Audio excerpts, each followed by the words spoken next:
Globally, obesity affects more than 220 million children between the ages of 5 and 18. In South Africa, 1 in 5 children under the age of 13 is overweight or obese. That's double the global average.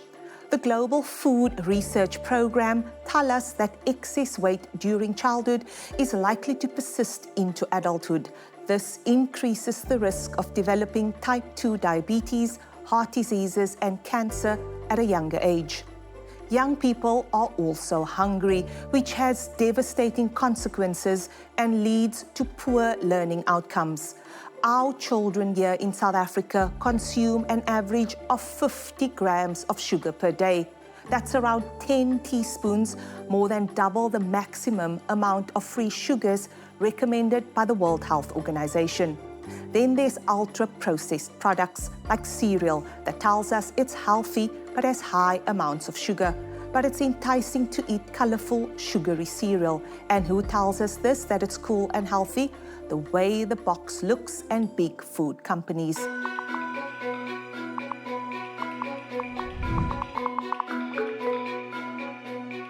This special youth show is about amplifying the voices of young people across South Africa, from Limpopo to the Eastern Cape to KwaZulu-Natal to the Western Cape and Gauteng. So today I'm here with a group of young people. Welcome and hello. Hello. We'll talk about how you navigate the challenging food system and whether or not big food is feeding you lies.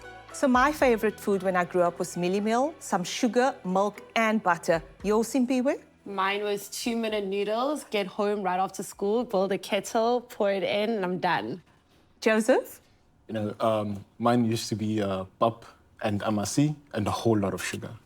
Alizwa, as a dietitian, are you surprised that we like pap, sugar, and 2-minute noodles, as Simpiwe said? And does this ultimately lead to poor nutrition? I am definitely not surprised because we are influenced from a very young age. So I think as a dietitian, I believe it is very important that we are able to distinguish from nutritious whole foods and ultra-processed products. It's not even food, if you want to call it. Because as it comes up from your memories, ultra-processed products are not a true reflection of their natural form. So now it is the unhealthy, it's added sugar, added salt, added unhealthy fats. We lose all the vitamins and the minerals and the nutrition that we require. So it does then lead to poor nutrition because the consumption of this is constantly increasing. Also with age, it doesn't change. Yeah.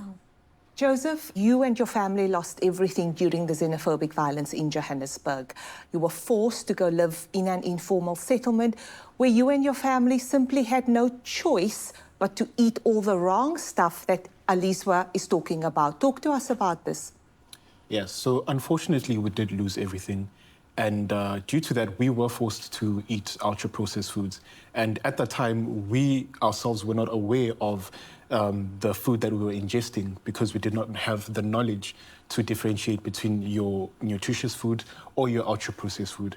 Because at that point, it's either you have the choice to purchase ultra-processed food, which is easily accessible, or your nutritious food, which was very expensive. And suffering a loss like that, you simply did not have a choice but to purchase the ultra-processed food. Winnie, Joseph talks about no choices. You work in Limpopo with young people and with old people, and you finding that we're getting more cases of obesity, type 2 diabetes. Tell us about what you found dealing with different patients in Limpopo. Okay.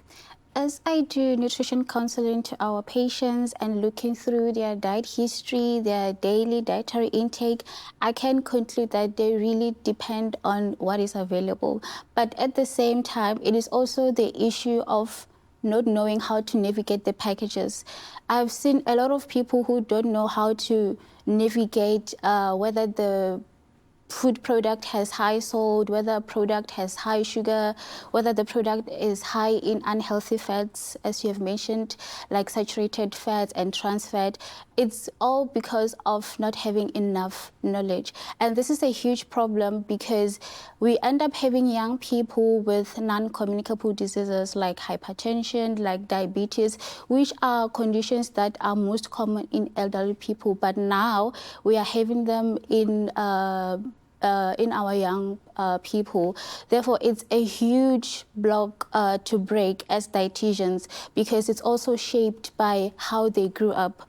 They consume a lot of unhealthy food from a very young age, and as they grow up with that habit. This is because of their surrounding and lack of information about the shortcomings of this consumption of unhealthy food. Joan, you've heard from the dietitians. You also heard Joseph's very sad story. As a journalist and a researcher, you have a front row seat into kind of the tactics, and you often refer to big food having the same tactics as big oil. Talk to us about what you found and how uncanny some of these things are. Yeah, big oil and big tobacco, these big corporates, they really haven't changed their tactics at all. Some of the kind of big hits are delaying new regulations that the government might want to put on their business. They might deflect and make it seem that it's actually the individual who's the problem and not their products. And then one that the tobacco industry is very famous for doing is to just cast a little bit of doubt over the body of scientific research that's coming out that actually proves to us that their products are unhealthy, but they just want to cast some doubt on that. And of course, all this misinformation is so easy to amplify on social media as well. As a young person, one thing that I've found, and I've lived in different areas of South Africa, from rural areas to townships, and when I'm at the more luxurious parts of South Africa, it's a lot easier to access healthier foods, but when you're in your townships or your rural areas, your healthy foods, they aren't found where you can access them easily. The foods that are around you aren't sustainable, they aren't affordable healthy foods, and they aren't widely accessible healthy foods either. And I think that's a huge issue that needs to be tackled by governments as well. So we're going to continue this conversation, but we recently went to Salt River Senior Secondary and we had some interesting insights from those pupils. Let's have a look. When COVID hit the school, a number of families lost their employment, and with the unemployment came poverty, and with poverty came a lack of nutrition. We had children who physically fainted in front of the office door. And then we realized, being a poor school in a poor community, we need to enable the children to be self-sufficient, not necessarily to be subsistence farmers, but so that they could learn the tricks of the trade, of how to do things on their own, and to equip them with skills that they could take into their adult lives and into their own communities. Umsebenzi wami apha egadini kuplanta, faka amanzi kwiplanti, then ndikline igadi. Ek is maar net hier om te leer van planten, hoe om te planten. Wat kan een mens doen? Wat kan een mens samen een mens leven maken? Ons het gisteren gehavens. Ik heb de spinazie huis toegenomen en ik heb leed is huis toegenomen. So there's a quote by a guy called Gangster Gardner, and he says, the school should not have a garden, but the school should be in a garden. Once a week, my caretakers or two parents from the community will go in there, pick the various vegetables that they have there, and we cook a pot of soup. The children are learning about nutrition and the health benefits thereof. They've also started growing their own in plastic bottles, which they're actually going to take home and start spreading it into their communities. The positive impact is in the pass rate of our learners. Simpiwe, I couldn't help but notice you were nodding and very impressed. But you also say that whoever controls the mind controls the media. Talk to us about your reaction to the insert. And do you think it's possible for even your cousins in Limpopo? As a young policymaker myself, I was very impressed, having been part of the South African Youth Climate Action Plan and South African Youth Gender Action Plan. We really try to push for research and implementation to meet together, and seeing those peoples harvesting their own foods and their own gardens is something that needs to be all over the media. The quote that you mentioned from Jim Morrison, that those who control the media control the mind, essentially just saying that big food companies are flooding us with these impressive ideas of what processed food should look like, and that it's apparently nutritious and that it's healthy, and they're putting a spotlight on all these things which aren't true. And we have people like my cousin from rural areas like Limpopo, where they see these things and it's a glamorized things, and then they become lured into the, quote, luxury of these processed foods and what they're supposed to gain from having these processed foods. They'll live a bigger and better life because they have these processed foods, not understanding that it really does nothing for them. And like the teacher from Salt River High says, at the moment that they start eating nutritious food, their brain changes and they start becoming healthy and they start thinking better. Whereas the processed foods, they tell us that that's what they're supposed to do, but that's not at all what happens. Lisa, as a researcher at the University of the Western Cape, you actually analysed 4,000 social media posts. And clearly you heard what Simpiwe said. It's glamorized, it's cool. What did your research find? Yes, so as you mentioned, I looked at more than 4,000 posts. Just under half of that contained food and beverages. And all of these posts were by social media influencers. And when I done a nutrient analysis on the products that were in these posts, I found that most of them, more than 70% of them actually, contained high amounts of sugar and salt and saturated fats. And if you consider the fact that most of the posts were also contained marketing, it's concerning, you know? And only 1% of those posts were actually labeled as containing marketing. So marketing isn't easy to spot on social media. And so it is glamorized. The posts contain techniques where it's basically infiltrated into the post. You don't even notice the product there, but the branding is there, the product is there, it's being consumed by the influencer. And so that's all different types of techniques that they use to market the products to children. Alicia, you were fighting there for my space.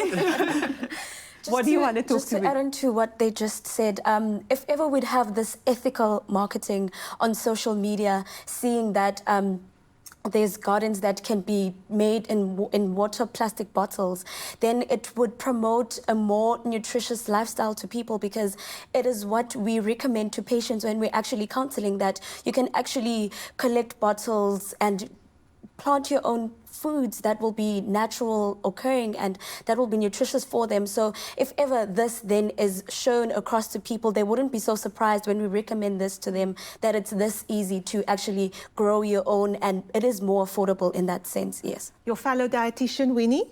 Yes, for example, we have social media influence. The very same way that these companies are using social media to provide this information, we can also use the social media to convey information such as the one in Salt River, which will be very helpful in breaking the ice that I was talking about of having a strict loyalty towards consumption of unhealthy food. And it will help us as dietitians, because we are promoting something that they are familiar with, which will be very easy to adhere and to accommodate that as well.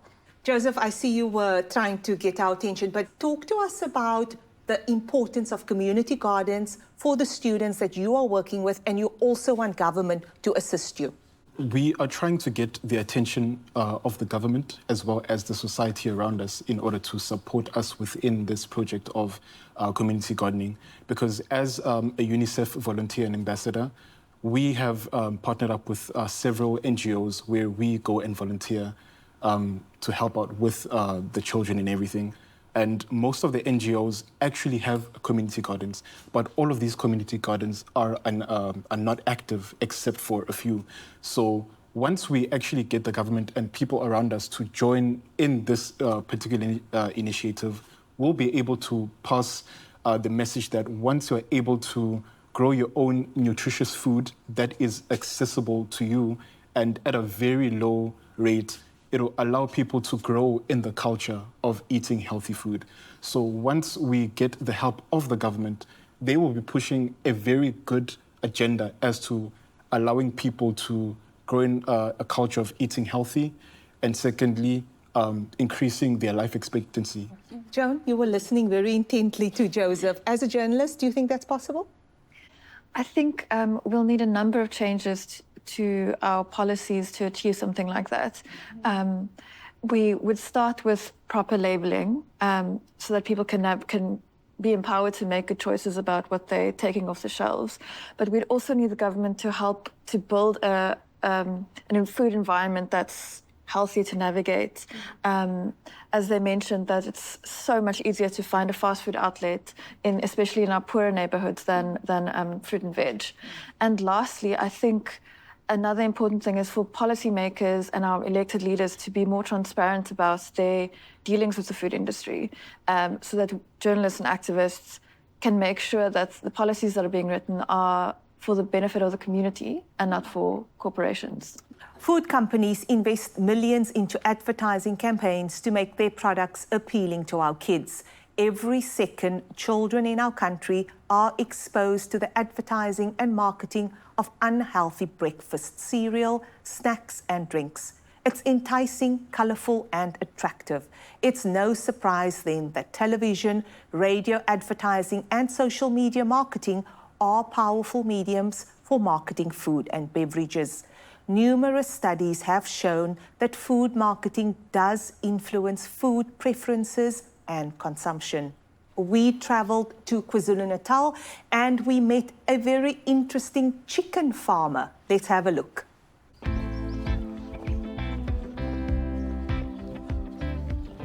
Ngizizwa ngijabule kakhulu njengomuntu omusha osemphakathini okwazi ukuthi anikeze abantu ukudla okunempilo.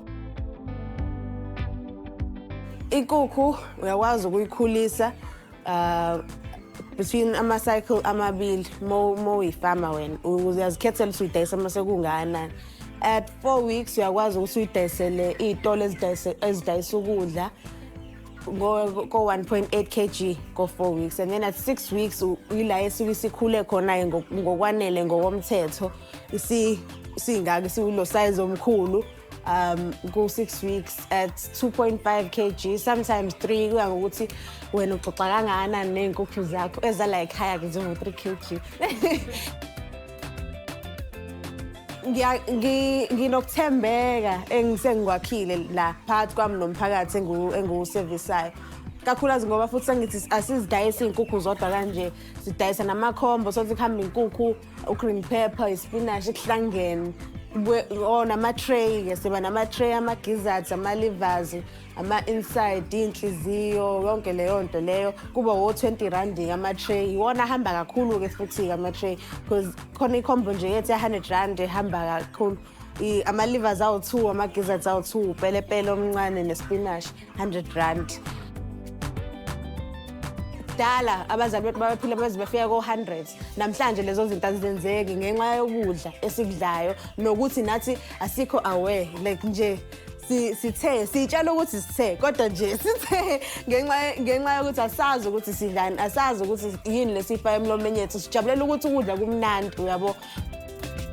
Ngiqasha abantu abasemphakathini ngamasibomu deliberately ngenxa yokuthi uma ngiqashile ngisivele uzohamba uzokhuluma vele ngathi. And then aside from lokho sino social media active kakhulu, sitholakala yonke indawo, Facebook, Instagram, LinkedIn, yonke indawo nje mongasearch uMadam Clark na Google Maps yabo sikhona.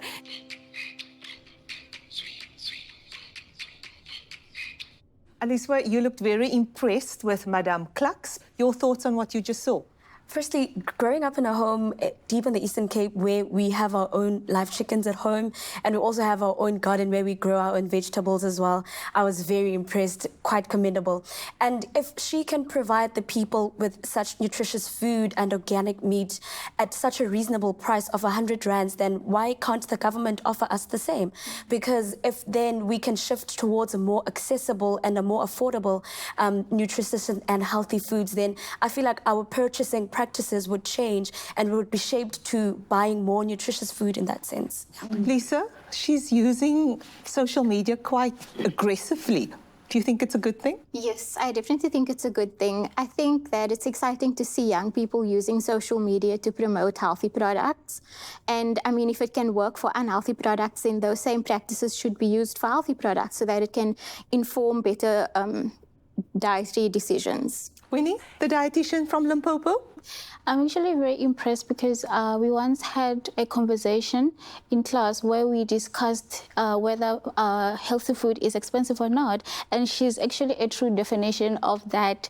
Healthy food is not expensive. It's not expensive as people think. And it's easy to have this healthy food by this subsistence farming. And the fact that she is providing this healthy food at a very, very reasonable price is an impressive thing because it will change the mindset of people towards this myth of healthy food is expensive. Joan, that's obviously great to see Madame Klux, but it's a small minority because industry is aggressive. What do you think is needed? I think when it comes to the specifically this kind of marketing to young people, what we need is official regulations from the government. At the moment, the industry is self-regulating, and it's just not working. You have to opt into being part of that marketing regulation board, and that's just not happening. They have no reason to really do that because the young people are such a big market and possible lifelong customer. So I think it's time for proper regulations on these companies. There is proper regulation in the pipelines, Impuya. As a policymaker, talk to us about R337. Yes, so as being part of Fix My Food South Africa, we are currently writing a youth statement to the government on the R337 food regulation.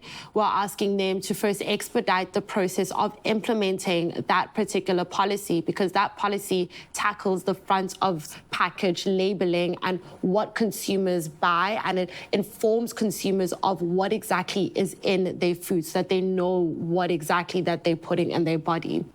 Young people want action. Winnie, final thoughts. I can say it's really important for young people to know what we are really eating.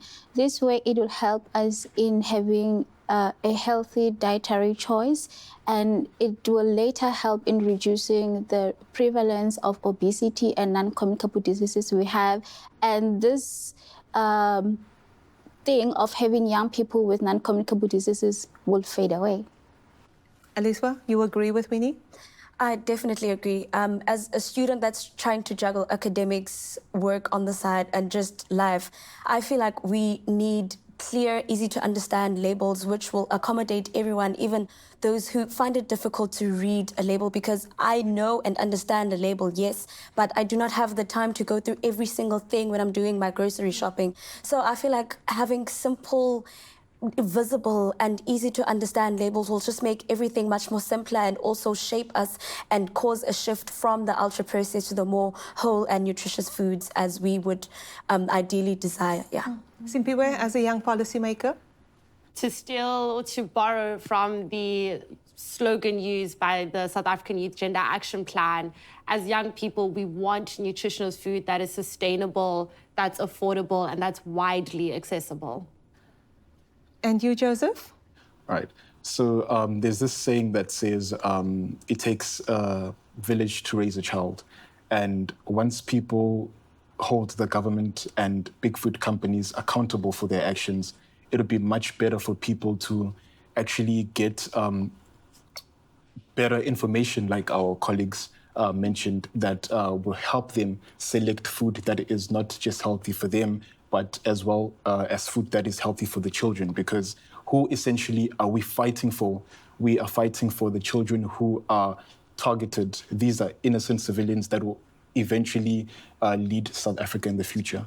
So what, like they say, you are what you eat, and what we want our young children to consume is healthy, nutritious food. This is a basic fundamental right for every single child. Joan, as a journalist, is it possible? I think I agree with the point about accountability. I think the food industry in South Africa has evaded just the most basic controls on their business, and I think that's what needs to stop to make a change. Final thoughts, Lisa? I agree with everything that my colleagues have said, but I also think it's important to promote healthy food. And if we can get that going along with regulations and policies, I think that would have a positive outcome. And there you have it. Young people know and are aware that big food is taking advantage of them, and they want change right now. They want the government to protect them from big food's harmful practices and to support their access to healthier food options. Regulations enforced by law need to be put in place urgently to regulate the ultra-processed products advertised. There is currently a draft regulation, R3337, which aims to put warning labels on ultra-processed products. In 2023, the public was invited to make submissions. Nearly a year later, we are waiting to hear the outcome. We don't want to wait another year. The regulations could stop companies from putting colorful cartoon characters and health claims on unhealthy food. Next time, we sit down with marketing and policy experts to unpack marketing strategies and the regulatory measures we have available to stop the industry from stalking our kids. Support the petition, which encourages government to implement the front-of-pack warning label regulation as soon as possible. The regulation includes restrictions on marketing to children. Find it on HEALA.org.